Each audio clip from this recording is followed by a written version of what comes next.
Olá!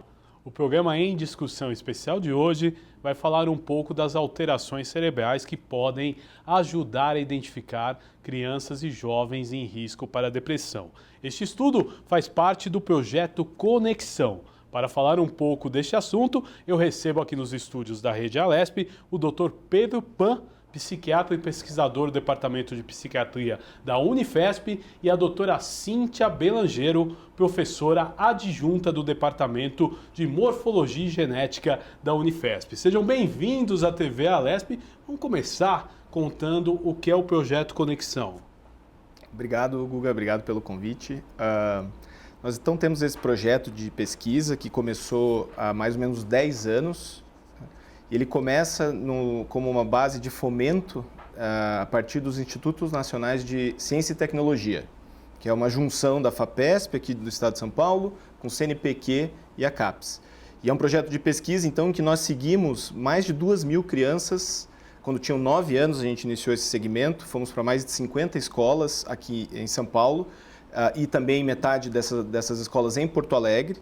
E desde então nós fazemos avaliações, né, seguidas a cada 3 anos, tanto os aspectos do comportamento, das emoções e também algumas medidas como, por exemplo, os exames dos cerebrais, a partir da ressonância magnética, né? Agora, como surgiu a ideia de fazer esse projeto? Começou com uma simples pesquisa e foi aumentando, como foi?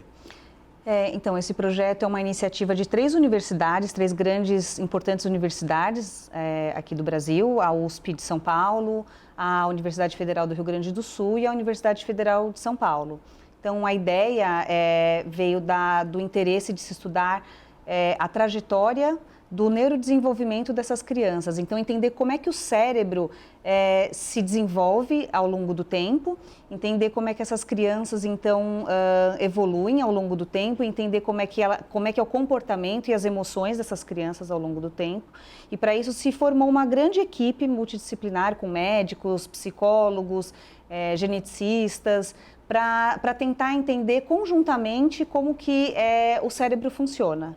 Então, nós estamos juntos nessa pesquisa, como o Pedro falou, há 10 anos, tentando entender a trajetória do desenvolvimento cerebral dessas crianças. Então, essa é a ideia inicial do projeto. E, a partir daí, a gente começou a formular hipóteses para tentar entender tanto mecanismos de doenças ou de emoções, tanto da trajetória normal como da trajetória anormal do desenvolvimento dessas crianças. Agora é legal até a gente detalhar essas hipóteses, esses passos. Como a gente pode começar? Então, a gente tem bastante resultado já dessa pesquisa, né, ao longo desses 10 anos. A gente tem vários trabalhos científicos publicados em revistas internacionais e nacionais, de grande impacto, né? E a gente tem alguns trabalhos clínicos na área de psicologia e na área genética. Recentemente, a gente tem alguns trabalhos mostrando muito da base genética, que é a área que eu coordeno nesse projeto, e mostrando esses resultados, como que a base genética, como é que os riscos genéticos desses indivíduos têm um efeito ao longo da vida desses indivíduos, né? Podem ter um efeito ao longo da vida desses indivíduos.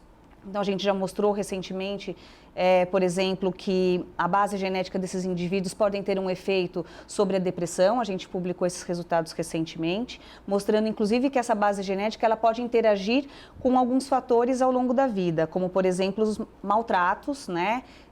Traumas, que essas crianças sofreram. Então, uma das coisas que a gente observa nessas crianças são maus tratos, como abuso sexual, abuso físico, negligência, e nós, então, tentamos entender como que esses maus tratos podem interagir com os genes dessas crianças. Nós encontramos, então, alguns resultados interessantes, mostrando que esses maus tratos, associado com os genes, tiveram um impacto nessas crianças para elas desenvolverem, por exemplo, depressão. E a gente publicou esses achados. Agora, uma pergunta interessante, até dentro disso. E a pessoa que não sofreu nenhum maltrato, que não teve esse trauma e tem o problema genético, ela desenvolve? Na verdade, o comportamento humano, as doenças, os transtornos mentais, eles são complexos. Então, na verdade, eles são um produto, um resultado dos genes que interagem com os fatores do ambiente. Então, possivelmente, mesmo sem o fator ambiental, isso pode acontecer, mas o mais provável de acontecer é, de fato, ter uma base genética de predisposição para aquilo e fatores ambientais que interagem mesmo com esses fatores genéticos. Agora, a depressão é a doença do século, né? Uma doença que atinge, que acomete muitas pessoas. Ela vem totalmente de fator genético? Acho que é interessante, né, colocar que o estudo ele se coloca no momento em que a gente começou a olhar diferente um pouco para os transtornos mentais. Então, a gente acabou de sair, né, do Setembro Amarelo, que tenta mobilizar, né, que é a questão do suicídio, que o principal fator de risco é a depressão. Sim. Então, o nosso foco é também dar um pouco de uma importância maior para a saúde mental, principalmente de jovens. A gente tinha uma ideia antes que jovem não ficava doente. Então, você tinha o pediatra quando você nascia e terminava ali a sua infância. Depois você voltava a lembrar de médico específico para adolescente. Quando você tinha o problema da pressão alta, da diabetes, lá com 40, 50 anos. E aí os estudos que vão avaliar assim, o que causa prejuízo de vida produtiva, de qualidade de vida para as pessoas, vai mostrar que transtornos mentais, depressão, ansiedade, esquizofrenia, transtorno bipolar, eles são a principal causa de vida produtiva e vida com qualidade de vida para os jovens. Então, de forma que a importância, né, de avaliação, e aí se a gente quer, então, tentar diminuir esse prejuízo, a gente tem que olhar um pouco antes e fazer como outros campos da medicina já fizeram, para tentar olhar e prevenir esses quadros. Só que para prevenir, a gente tem que entender o que acontece antes do início das doenças.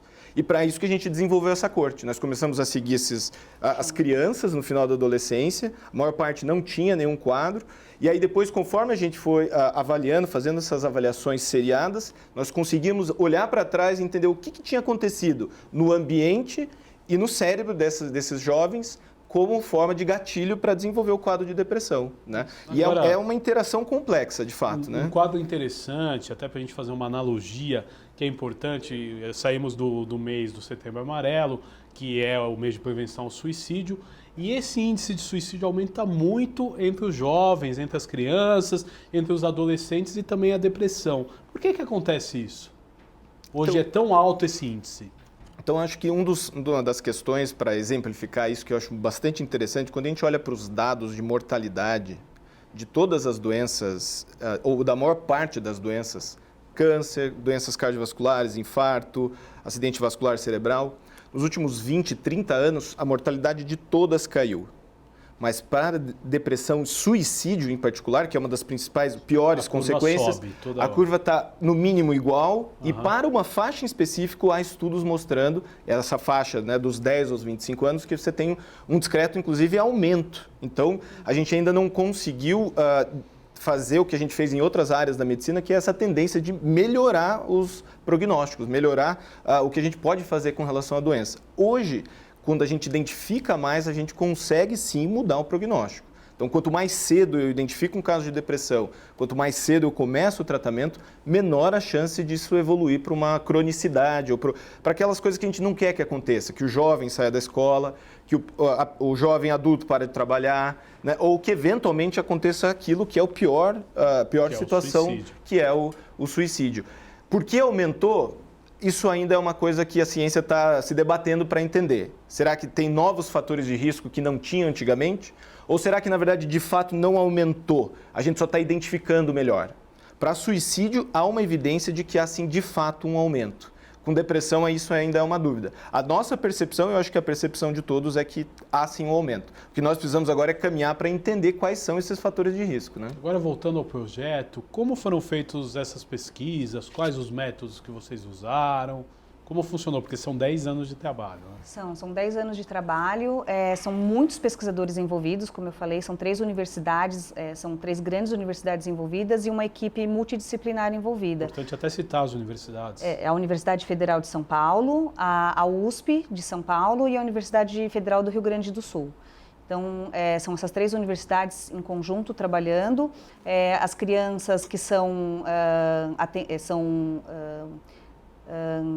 acompanhadas, são as crianças da cidade de São Paulo e de Porto Alegre, e são acompanhadas uma coorte de quase 2.500 crianças envolvendo essas 2 cidades. Essas crianças, então, elas são avaliadas mais ou menos a cada 3 anos por essa equipe multidisciplinar. Então, são psiquiatras, são psicólogos, são geneticistas, tem uma equipe com estatísticos, outros tipos de cientistas, de pesquisadores que estão em conjunto para tentar entender, então, a trajetória do desenvolvimento. E como o Pedro falou, o que a gente avalia uma série de fatores, a gente faz coleta de sangue, faz uma ressonância magnética, para tentar entender como o cérebro, como é que é a trajetória do cérebro em crescimento, então como é que era o cérebro. E o mais legal de tudo é que a gente consegue entender o caminho desse neurodesenvolvimento. Então, o que mudou ao longo dos anos? Que fatores que entraram ao longo dos anos? Então, elas foram expostas a fatores como estresse, abuso, maus tratos ou adversidades da vida, saiu da escola, perdeu o pai, os pais se separaram, teve uma doença importante. Então, todas essas adversidades da vida são avaliadas também. É coletado material genético para avaliação, então a gente coleta material genético para essa avaliação, e tudo isso em conjunto, a avaliação neuropsicológica também, então a gente mede tarefas de memória, tarefas de atenção, a habilidade de leitura dessas crianças, para tentar entender como é que elas caminham ao longo do tempo e o que mudou ao longo do tempo nessa trajetória. Então, crianças que eram saudáveis no momento, 3 anos depois elas ficaram doentes. O que aconteceu no meio do caminho? Então, recentemente, a gente tem um artigo que até vai ser agora publicado, já foi aceito para publicação numa revista, que a gente mostra isso. Então, crianças que foram avaliadas num ponto, 3 anos depois foram avaliadas de novo. Algumas eram saudáveis e ficaram doentes.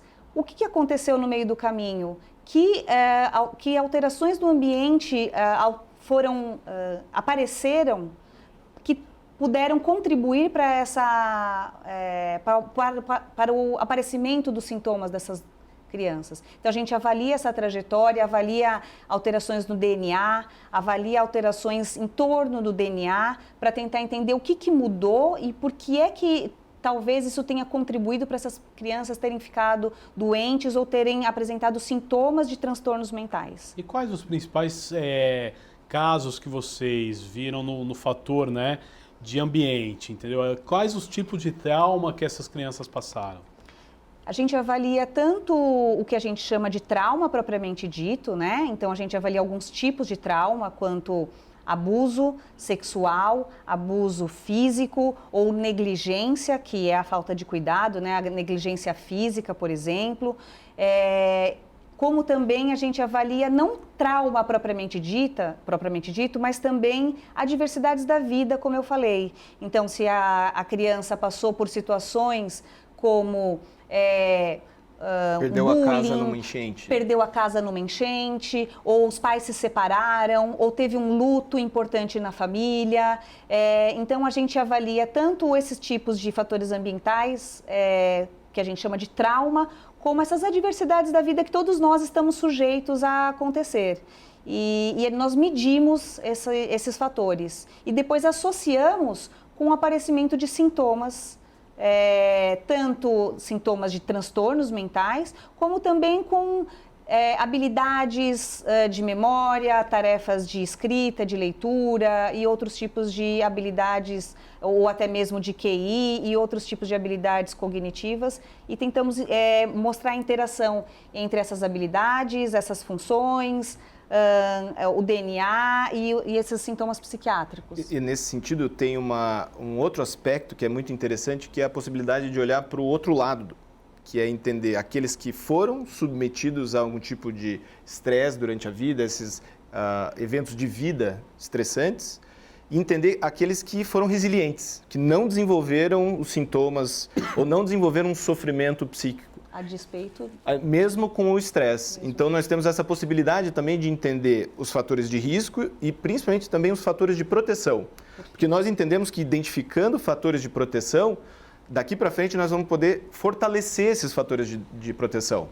Do mesmo jeito que a gente cuida de fatores de risco. Né? Então, do mesmo jeito que a gente na cardiologia vai cuidar do colesterol, a gente também vai promover a atividade física. Sim. Então você pode agir nas duas pontas, né? exatamente. Nas duas pontas. Então eu acho que e com isso também a gente vai mostrando uma visão mais otimista, mais positiva dos transtornos mentais, né? Sim. E porque na verdade a maior parte da população, em algum momento, né, a gente tem dados aí que vai de 1 em cada 3, 1 em cada 4, vai apresentar algum quadro. Na maior parte das vezes eles não são graves, né? A gente lida com isso, enfrenta, passa por isso.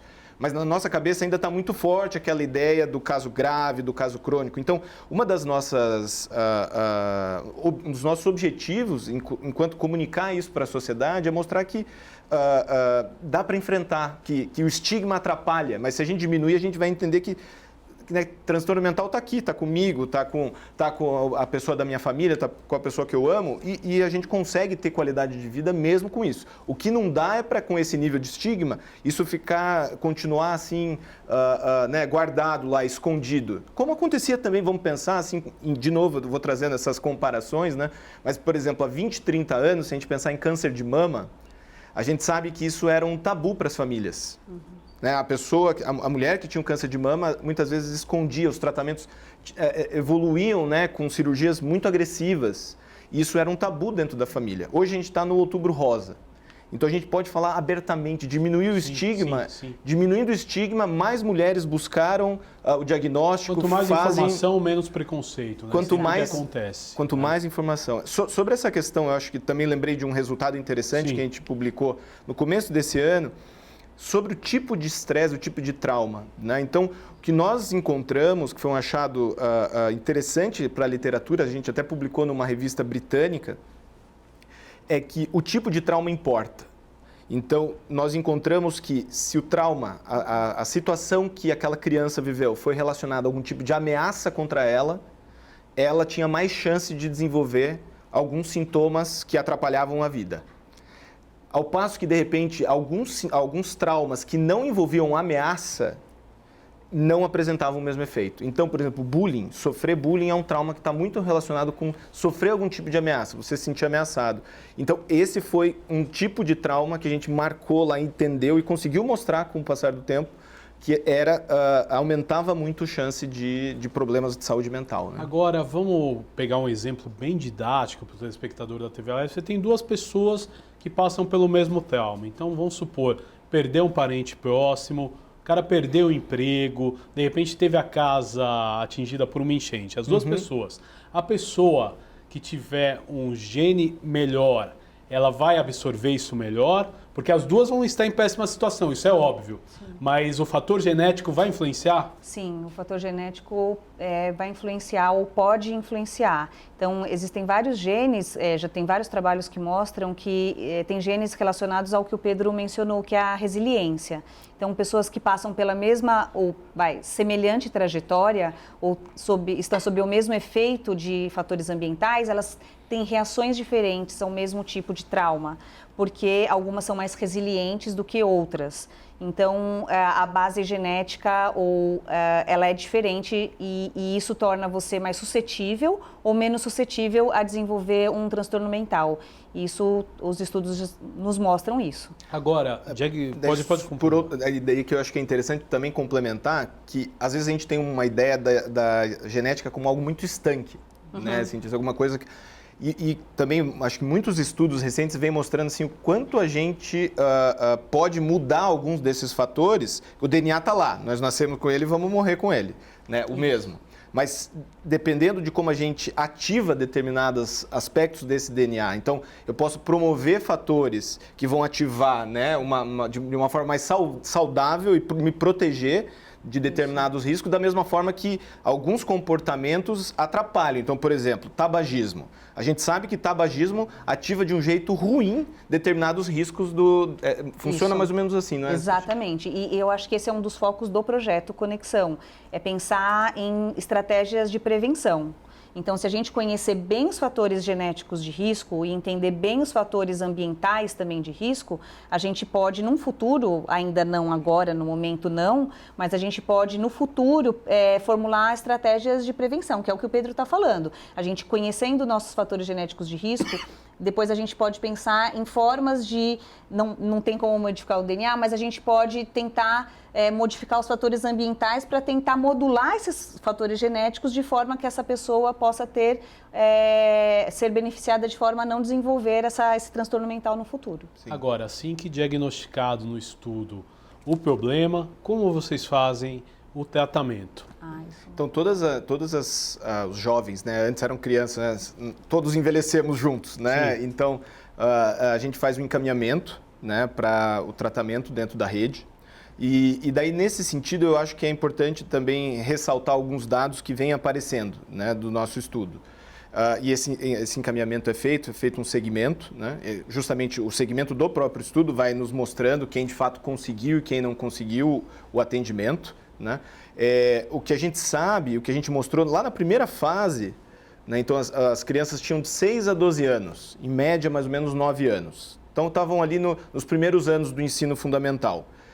A gente encontrou que era uma minoria que apresentava já algum tipo de transtorno mental diagnosticado mesmo. Porque é assim, a prevalência não é tão alta, vai aumentando só na adolescência. Mesmo assim, é a menor parte. Mas daqueles casos em que foi identificado, nós percebemos que só 1 em cada 5 havia recebido algum tipo de tratamento para transtorno mental. Então, isso nós publicamos, isso também foi um outro dado importante, de mostrar que, assim, daqueles casos que foram identificados com algum problema que já gerava sofrimento, somente 20% na média tinha recebido algum tipo de tratamento. Agora é importante perguntar, foram pesquisadas quantas crianças, qual a faixa etária, quando tinha o início do projeto eles tinham que idade, hoje eles têm que idade? É importante a gente mostrar esse perfil para o telespectador. Bem, então, no início do projeto, que foi realizado lá em 2009 e 2010, nós começamos a seguir jovens então, de 6 a 12 anos de idade e suas famílias. Isso é bem importante, porque sempre então, foi uma conversa... Uma parte, hoje elas têm de 16 a 22. De 16 a 22, exatamente. Entendo. Então, e sempre foi uma conversa com a família. As avaliações em casa ou na escola, né? Então, sempre tem também aquela avaliação que vai conversar com os pais. Né? Geralmente é a mãe, né? Então por conta de também a gente tem aspectos da genética, a gente falava com mães e pais biológicos, e aí o que nós fomos percebendo é que esses informantes também foram mudando. Então, às vezes, os jovens já, nesse momento, já têm companheiros ou companheiras que daí também vão dar esse relato, para a gente ter uma visão muito abrangente daquilo que está acontecendo. Porque o que a gente sabe também é que a gente tem que compor vários olhares para entender o que está acontecendo com o jovem, né? Agora, um outro fator interessante, diante da pesquisa, do projeto, você consegue enxergar alguns indícios de Alzheimer em jovens? Então, eu acho que a gente... Ou tendência, né? Eu não sei expressar direito.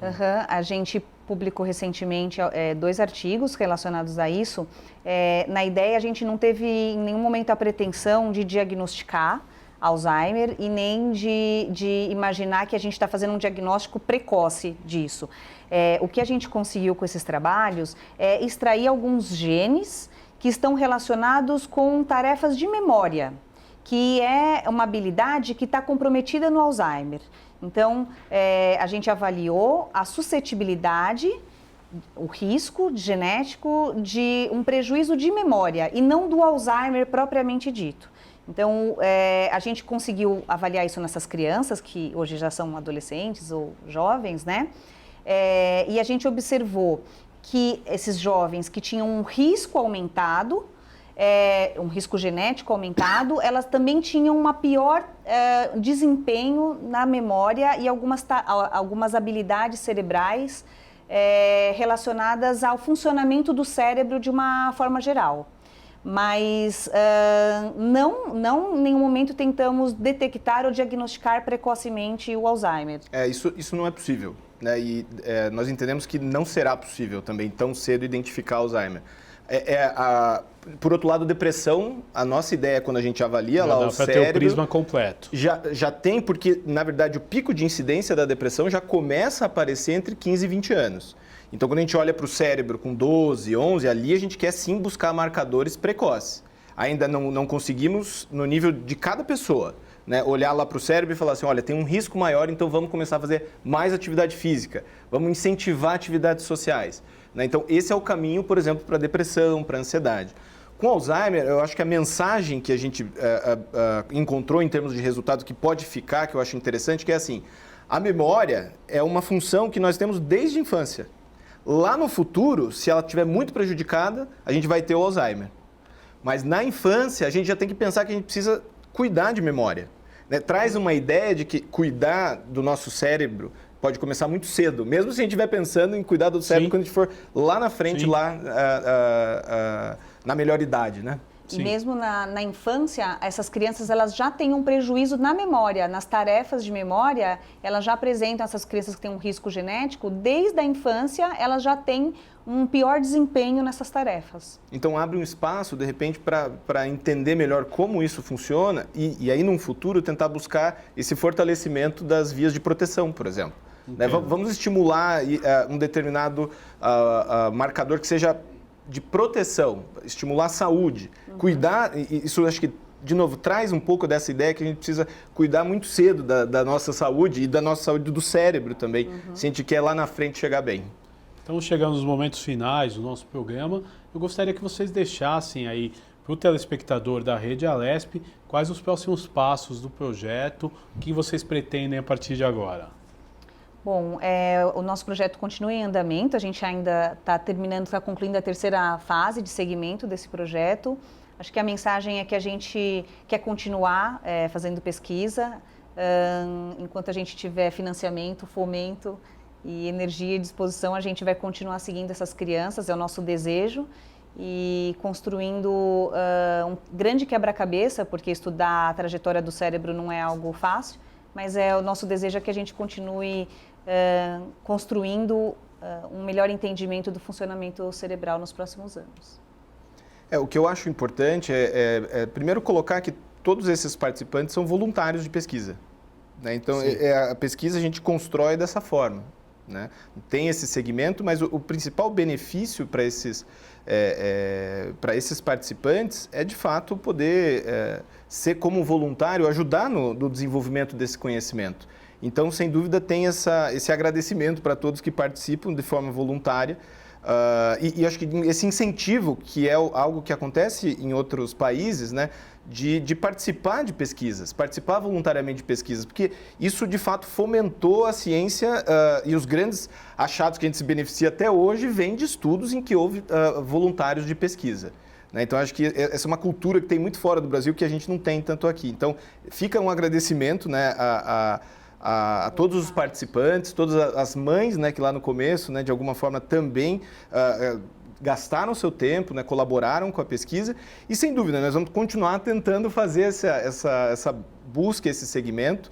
Não é fácil, a gente encontrar muitas vezes os jovens é difícil, nós estamos aqui na universidade, continuaremos aqui tentando fazer esse segmento, porque quanto mais tempo a gente consegue seguir, mais a gente consegue ir descobrindo daquilo que pode, de repente, um dia virar a prevenção dos transtornos mentais. Né? Quero agradecer a presença de vocês aqui na Rede Alesp. Até um próximo encontro. Obrigado. Obrigada. Este foi o programa Em Discussão Especial. Hoje falamos do projeto Conexão. Você pode ver e rever este e outros programas em nosso canal no YouTube. Até o nosso próximo encontro. Valeu!